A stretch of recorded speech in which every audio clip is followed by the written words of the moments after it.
ಎಲ್ಲರಿಗೂ ನಮಸ್ಕಾರ. ನನ್ನ ಚಾನಲ್ಗೆ ಆತ್ಮೀಯವಾದ ಸ್ವಾಗತ. ಸ್ನೇಹಿತರೆ, ಈ ವಿಡಿಯೋನ ಕೊನೆ ತನಕ ನೋಡಿ. ಹಾಗೆ ನನ್ನ ಚಾನಲ್ ಅನ್ನ ಯಾರು ಸಬ್ಸ್ಕ್ರೈಬ್ ಮಾಡಲಿಲ್ಲ, ದಯವಿಟ್ಟು ಸಬ್ಸ್ಕ್ರೈಬ್ ಮಾಡಿ ನನಗೆ ಸಪೋರ್ಟ್ ಮಾಡಿ. ಹಾಗೆ ನನ್ನ ಫೇಸ್ಬುಕ್ ಹಾಗೂ ಇನ್ಸ್ಟಾಗ್ರಾಮ್ ಪೇಜ್ ಅನ್ನು ಕೂಡ ಫಾಲೋ ಮಾಡಲು ಮರಿಬೇಡಿ. ಸ್ನೇಹಿತರೆ, ಬಿಗ್ ಬಾಸ್ ಕನ್ನಡ ಸೀಸನ್ 10 10ನೇ ವಾರದ ಪಂಚಾಯಿತಿಗೆ ಕ್ಷಣಗಣನೆ ಪ್ರಾರಂಭವಾಗಿದೆ. ಈ ವಾರದಲ್ಲಿ ಬಿಗ್ ಬಾಸ್ ಮನೆ ಪಾಠಶಾಲೆಯಾಗಿತ್ತು.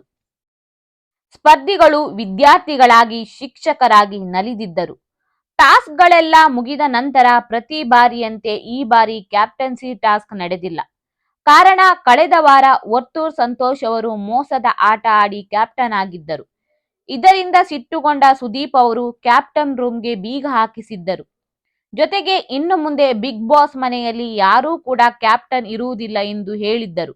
ಹಾಗಾಗಿ ಕ್ಯಾಪ್ಟನ್ಸಿ ಟಾಸ್ಕ್ ಈ ವಾರ ಇರಲಿಲ್ಲ. ಆದರೆ ಈ ವಾರ ಕೂಡ ಉತ್ತಮ ಮತ್ತು ಕಳಪೆ ಆಯ್ಕೆ ನಡೆದಿದೆ.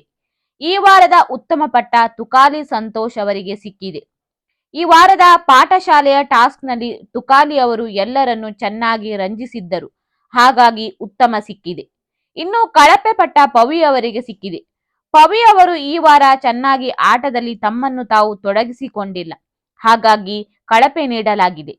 ಇನ್ನು ಬಿಗ್ ಬಾಸ್ ಮನೆಯಲ್ಲಿ ಇರುವ ಎಲ್ಲಾ ಸ್ಪರ್ಧಿಗಳ ಮನಸ್ಥಿತಿ ಬೇರೆ ಬೇರೆಯಾಗಿರುತ್ತದೆ.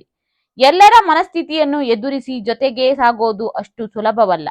ಆದರೆ ವಿನ್ ಆಗಬೇಕಾದರೆ ಎಲ್ಲಾ ಪರಿಸ್ಥಿತಿಗಳನ್ನು ಎದುರಿಸಬೇಕಾಗುತ್ತದೆ. ಅದರಲ್ಲೂ ಈ ಬಾರಿ ಬಿಗ್ ಬಾಸ್ ಸ್ಪರ್ಧಿಗಳಿಗೆ ಪರಿಸ್ಥಿತಿಗಳನ್ನು ನಿಭಾಯಿಸುವ ತಾಕತ್ತು ಸ್ವಲ್ಪ ಕಡಿಮೆ ಇರುವಂತೆ ಕಾಣುತ್ತಿದೆ. ಪರಿಸ್ಥಿತಿಗಳನ್ನು ನಿಭಾಯಿಸಲು ಸಾಧ್ಯವಾಗದೆ ಬಿಗ್ ಬಾಸ್ ಇಂದ ಹೊರಗೆ ಹೋಗುವುದಾಗಿ ಈ ಬಾರಿ ಅನೇಕ ಸ್ಪರ್ಧಿಗಳು ಹೇಳಿದ್ದಾರೆ. ಈಗ ನಮ್ರತಾ ಕೂಡ ಬಿಗ್ ಮನೆ ಬಿಟ್ಟು ಹೋಗುವುದಾಗಿ ಹೇಳಿಕೊಂಡಿದ್ದಾರೆ. ಇದಕ್ಕೆ ಕಾರಣ, ಬಿಗ್ ಬಾಸ್ ನಲ್ಲಿ ಪ್ರತಿ ವಾರ ಲಕ್ಸುರಿ ಬಜೆಟ್ ನೀಡುತ್ತಾರೆ. ಮನೆಯಲ್ಲಿ ಸಿಗುವ ಸಾಮಾನ್ಯ ವಸ್ತುಗಳಿಗಿಂತ ಬೇರೆ ರೀತಿಯ ವಸ್ತುಗಳನ್ನು ಲಕ್ಸುರಿ ಬಜೆಟ್ ನಲ್ಲಿ ನೀಡಲಾಗುತ್ತದೆ. ಈ ವಾರ ಲಕ್ಸುರಿ ಬಜೆಟ್ಗೆ 10,000 ಪಾಯಿಂಟ್ಸ್ ಸಿಕ್ಕಿತ್ತು. ಆದರೆ ಅದನ್ನು ಸ್ಪರ್ಧಿಗಳು ಕಳೆದುಕೊಂಡಿದ್ದಾರೆ. ಹೌದು, ಕೊಟ್ಟ 10,000 ಪಾಯಿಂಟ್ಸ್ಗಳಿಗಿಂತ ಹೆಚ್ಚು ಪಾಯಿಂಟ್ಸ್ ಬರೆದು ಎಲ್ಲವನ್ನೂ ಕಳೆದುಕೊಂಡಿದ್ದಾರೆ. ಬೋರ್ಡ್ ಮೇಲೆ ಲಕ್ಸುರಿ ಬಜೆಟ್ ಬರೆದ ನಮ್ರತಾ ಮತ್ತು ಮೈಕಲ್ ವಿರುದ್ಧ ಸಂಗೀತ ತಿರುಗಿ ಬಿದ್ದಿದ್ದಾರೆ. ಈ ಬಾರಿಯ ಲಕ್ಸುರಿ ಬಜೆಟ್ನಲ್ಲಿ ಚಿಕನ್, ಪನೀರ್ ಹಾಗೂ ಬ್ರೌನ್ ರೈಸ್ ಬರೆಯಲಾಗಿತ್ತು. ಬ್ರೌನ್ ರೈಸ್ ಸೇರಿಸಿದ್ದರಿಂದಲೇ ಲೆಕ್ಕ ಮಿಸ್ ಆಯಿತು ಎಂದು ಸಂಗೀತ ವಾದ ಮಾಡಿದರು. ಬ್ರೌನ್ ರೈಸ್ ಅನ್ನು ಯಾರನ್ನ ಕೇಳಿ ಸೇರಿಸಿದಿರಿ ಎಂದು ಕೇಳಿದರು. ಇದು ನಮ್ರತೆಗೆ ಬೇಸರ ತರಿಸಿತು. ನಮ್ಮನ್ನು ಕೇಳದೆ ಬ್ರೌನ್ ರೈಸ್ ಸೇರಿಸಿದ್ದು ತಪ್ಪು ಎಂದು ಸಂಗೀತ ವಾದ ಮಾಡಿದರು. ಆಗ ನಮ್ರತಾ, ಸಂಗೀತ, ನಿಮಗಾಗಿ ನಾವು ಪನ್ನೀರ್ ಸೇರಿಸಿದ್ವಿ, ಅದನ್ನ ನಾವು ಯಾರಿಗೂ ಕೇಳಲಿಲ್ಲ. ಮನೆಗೆ ಅಕ್ಕಿ ಕಡಿಮೆ ಇರೋದ್ರಿಂದ, ಹಿಟ್ಟು ಕಡಿಮೆ ಇರೋದ್ರಿಂದ ಬ್ರೌನ್ ರೈಸ್ ಸೇರಿಸಿದ್ದು, ಇದು ಎಲ್ಲರ ನಿರ್ಧಾರ ಎಂದರು. ಇದೇ ವಿಚಾರಕ್ಕೆ ಮತ್ತೆ ಸಂಗೀತ ಮತ್ತು ನಮ್ರತಾ ನಡುವೆ ಮಾತಿಗೆ ಮಾತು ಬೆಳೆದು ವಾಗ್ವಾದವೇ ನಡೆಯಿತು. ಪತ್ರ ಓದುವಾಗಲೂ ಬ್ರೌನ್ ರೈಸ್ ಹೇಳಿದ್ವಿ, ಅದನ್ನ ಯಾರೂ ಪ್ರಶ್ನೆ ಮಾಡಲಿಲ್ಲ, ಈಗ ಕೇಳಿ ಪ್ರಯೋಜನ ಇಲ್ಲ ಎಂದು ನಮ್ರತಾ ಗುಡುಗಿದರು. ಆಗ ಸಂಗೀತ ಪ್ರತಿಕ್ರಿಯೆ ನೀಡುತ್ತಾ, ನಿಮ್ಮ ಚರ್ಚೆಯಲ್ಲಿ ನಮ್ಮನ್ನು ಇನ್ವಾಲ್ವ್ ಮಾಡೋದೇ ಇಲ್ಲ ಎಂದು ದೂರಿದರು. ನಂತರ ಇಬ್ಬರು ಬೇಸರ ಮಾಡಿಕೊಂಡರು.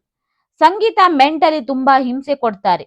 ನನ್ನ ಮನೆಗೆ ತಗೊಂಡು ಹೋಗೋಕೆ ಬರೆದ್ನ, ಒಬ್ಬರಿಗೆ ಮಾತ್ರ ಪನ್ನೀರ್ ಬೇಕಾಗಿತ್ತು, ಅದನ್ನ ನಾನು ಕ್ಯಾನ್ಸಲ್ ಮಾಡಬಹುದಿತ್ತು, ಆದರೆ ನಾನು ಮಾಡಲಿಲ್ಲ.